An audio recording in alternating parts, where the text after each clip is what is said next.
बदल समिती आयोग तात्काळ रद्द करा, अनुसूचित जातीचे वर्गीकरण रद्द करा, विद्यार्थ्यांवर लाठीचार्ज करणाऱ्या अधिकाऱ्यांना निलंबित करा. उपवर्गीकरण करण्याचा जो निर्णय जो सरकार करू पाहत आहे तो त्वरित थांबवला पाहिजे, अशा प्रकारची आपली पहिली मागणी आहे. आपली दुसरी मागणी आहे की बदर समितीनं जो घाईघाईनं खऱ्या अर्थानं या देशामध्ये ज्या अनुसूचित जाती ज्या 59 आहेत त्या 59 जातींच्या खऱ्या अर्थानं संघटनेच्या प्रमुख लोकांकडे चर्चा करून अ ब कडचं वर्गीकरण जे करायचं आहे ते चर्चा करून निर्णय घेतला पाहिजे, अशा प्रकारची आपली मागणी आहे. आणि म्हणून बदर समिती आयोग जो आहे तो तात्काळ रद्द केला पाहिजे.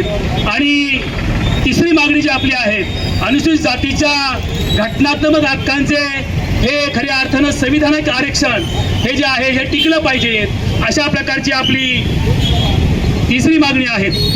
त्याचबरोबर जंतर मंतरवरील जो नीट पेपर फुटीच्या विरोधात विद्यार्थ्यांनी जे आंदोलन केलं आहे त्या आंदोलनामध्ये अमानुषपणे विद्यार्थ्यांवरती हल्ला झाला आहे आणि अनेक विद्यार्थी हे जखमी झाले आहेत. तर त्या गोष्टीचा आम्ही जाहीर निषेध करत आहोत आणि या विद्यार्थ्यांना खऱ्या अर्थानं न्याय मिळाला पाहिजे आणि जे पेपर फुटीच्या बाबतीत जे दोषी आहेत त्यांच्यावरती कारवाई झाली पाहिजे, त्यांनी राजीनामा दिला पाहिजे, अशा प्रकारची आपण मागणी करत आहोत.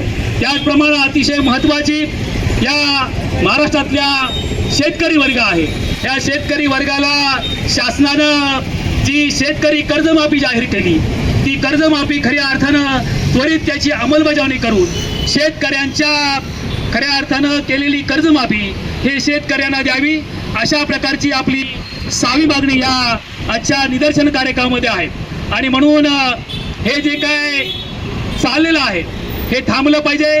यासाठी जे समाज आहेत, ज्या जाती व्यवस्था आहेत त्यांना एकत्र करून सरकारनं त्यांच्यावरती चर्चा केली पाहिजे, त्यांच्याकडे बोललं पाहिजे.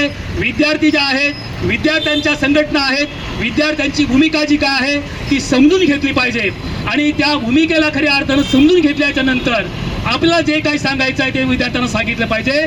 परंतु अशी कुठलीच चर्चा न करता डायरेक्टपणे खऱ्या अर्थानं विद्यार्थ्यांवरती हल्ला करावा हे काय या देशामध्ये उचित नाही आहे, हे संविधानाला लागू होत नाही. संविधान खऱ्या अर्थानं सर्वांना समान संधी, सर्वांना समान हक्क आणि जे काय आंदोलनाची भूमिका आहे ती देखील आपल्याला संविधानानं दिली आहे.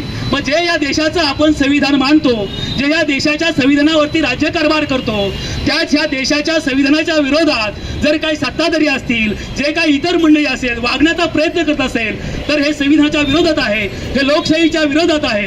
आणि म्हणून रिपब्लिकन पार्टी ऑफ इंडियाच्या वतीनं हा निदर्शन कार्यक्रम या दापोली तालुक्यामध्ये आपण आज 24 तारखेला केला आहे.